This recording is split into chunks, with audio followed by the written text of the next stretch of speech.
Hello नमस्कार दोस्तों, स्वागत है आपका हमारे YouTube चैनल में। आज की वीडियो में हम अलंकार को जानेंगे कि अलंकार क्या होते हैं और अलंकार की पहचान जानेंगे, किस तरीके से पहचान करते हैं अलंकार को, और उनके कुछ उदाहरण को देखेंगे। आइए शुरू करते हैं। सबसे पहले वीडियो शुरू करने से पहले हम जान लेते हैं कि अलंकार किसे कहते हैं। तो अलंकार क्या होता है? अलंकार का शाब्दिक अर्थ क्या होता है? आभूषण। ठीक है, जैसे जिस प्रकार मनुष्य के शरीर पर सोना जब शोभा देता है, ठीक है, जैसे शरीर पर शोभा देता है, उसी प्रकार क्या होता है जब भाषा और काव्य में उसी प्रकार से अलंकार भी क्या करता है? शोभा बढ़ाता है, शोभा बढ़ाने का काम करता है। कह सकते हैं, सिंपल शब्दों में कह सकते हैं कि जब मनुष्य सोना पहनता है तो वो ज़्यादा और खूबसूरत लगता है। उसी प्रकार अलंकार में जब भाषा और काव्य में अलंकार जब यूज़ होता है तब वो क्या हो जाता है? और भी सुंदर बन जाते हैं काव्य। आइए जानते हैं कि अलंकार क्या क्या होते हैं। तो सबसे पहला अलंकार है हमारा अनुप्रास अलंकार। अनुप्रास अलंकार की पहचान किस तरीके से की जाती है कि अनुप्रास अलंकार वह अलंकार होते हैं जिसमें एक वर्ण क्या है, एक वर्ण की क्या हो? पुनरावृत्ति हो। पुनरावृत्ति मतलब कि बार बार रिपीट हो रहा हो। जब कोई एक वर्ण मैं कह रहा हूँ वर्ण, शब्द नहीं, शब्द की बात नहीं कर रहा मैं, वर्ण की बात कर रहा हूँ। जैसे कि इसमें देखिए कि चरु चंद्र की चंचल किरणें, इसमें इस वाक्य में क्या वर्ण, कौन सा वर्ण बार बार रिपीट हुआ है? चार। ठीक है, चार रिपीट हुआ है, वर्ण रिपीट हुआ है, चार रिपीट हुआ है वर्ण। ठीक है, जब कोई वर्ण बार बार रिपीट हो किसी शब्द में या किसी वाक्य में तो उसको हम क्या बोलेंगे? अनुप्रास अलंकार। इसका बेसिक ट्रिक क्या है कि जब कोई एक वर्ण की पुनरावृत्ति क्या है? बार बार होती जाए, उसको हम क्या कहेंगे? अनुप्रास अलंकार। ठीक है, समझ में आया होगा अनुप्रास अलंकार किसे कहते हैं। अब जानते हैं कि यमक अलंकार किसे कहते हैं। जब अभी हमने ऊपर क्या पढ़ा था कि एक वर्ण की रिपीटेशन ज़्यादा हो, 12 या उसकी पुनरावृत्ति ज़्यादा है, तो इसमें क्या है? एक शब्द एक है पर अर्थ क्या होंगे? दोनों के अलग अलग होंगे। दोनों के अर्थ क्या होंगे? अलग अलग होंगे। अर्थ दो गुनी, मतलब कि पहले कनक क्या होता है? जब शब्द क्या हो? एक शब्द हो, अर्थ उसके क्या हो? अलग अलग हो। जैसे कि कनक कनकते 100 गुनी, मतलब कि शब्द क्या है? एक ही है पर इन दोनों शब्दों का मतलब क्या है? अर्थ जो है वो क्या है? अलग अलग है। इसमें पहले वाले जो कनक है उसका अर्थ बताया गया है सोना। ठीक है, दूसरे वाले कनक का जो अर्थ बताया गया है धतूरा। ठीक है, तो इसमें क्या है? शब्द एक ही एक है और पर क्या है?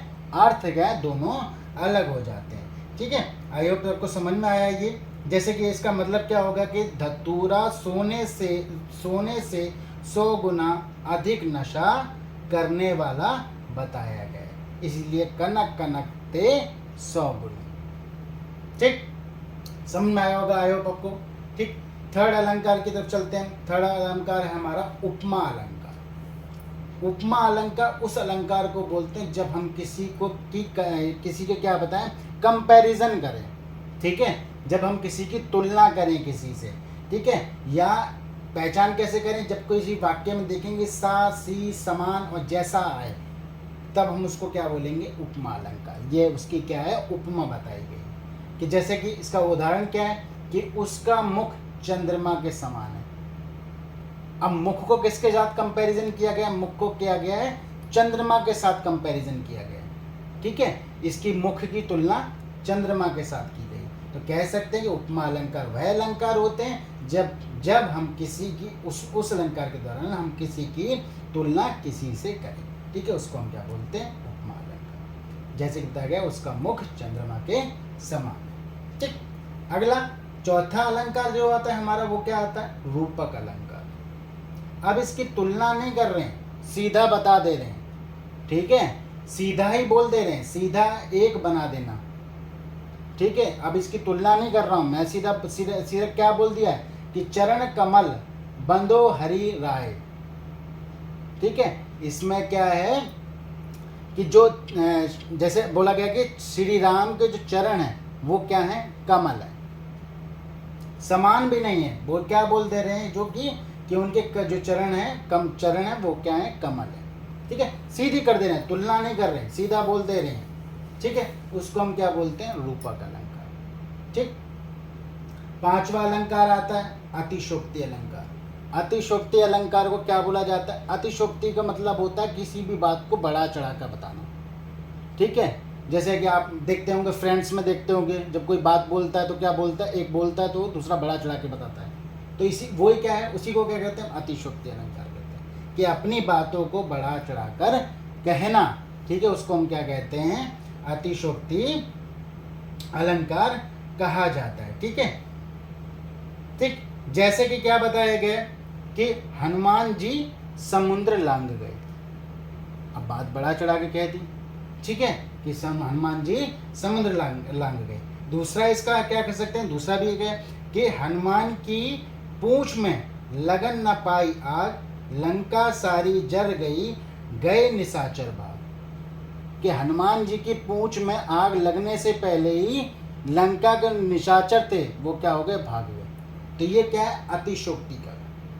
तो ऐसे अलंकार को हम अतिशोक्ति अलंकार कहते हैं। ठीक है, अब समझ में आया होगा। अभी तक हम जितना हमने पढ़ा है अलंकार, वो आपको समझ में आ रहे होंगे, है ना। अब छठा अलंकार जो होता है वो क्या है, मानवीकरण अलंकार। ये ऐसे अलंकार होते हैं जब किसी निर्जीव को क्या बता दिए जाए, मानव के गुण दे दिए जाए। ठीक है, जैसे अगर मैं कहूं, क्या है इसका उदाहरण, कि नदी गुनगुनाती हुई बह रही है। ठीक है, कोई निर्जीव चीज में क्या दे दिए जाए, मानव के गुण दे दिए जाए। अब गुनगुनाता कौन है, इंसान गुनगुनाता है, नदियां तो नहीं गुनगुनाती।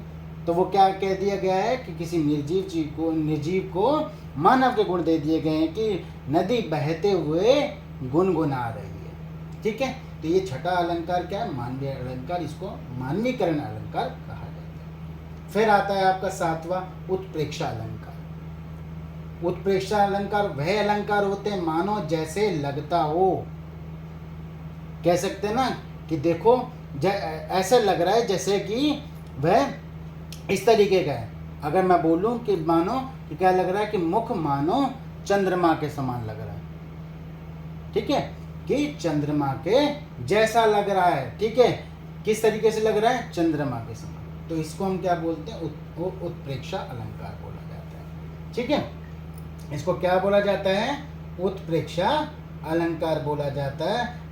मुख मानो चंद्रमा हो, कि आपका चेहरा इतना सुंदर है कि ऐसा लगता है कि जैसे वह चंद्रमा है। ठीक है, इसको उत्प्रेक्षा अलंकार बोलते हैं। आपको ये वीडियो अच्छी लगी है, अलंकार समझ में आया। ठीक है, अलंकार हमने पढ़ा, अलंकार की पहचान पढ़े, अलंकार के उदाहरण देखे। ठीक है, ऐसे और वीडियोस एक आसान तरीके से मैं और भी लेके आऊँगा, आगे भी लेके आऊँगा। अगर आपको ये वीडियो अच्छी लगी है तो चैनल को सब्सक्राइब करें, लाइक करें, कमेंट करें। धन्यवाद।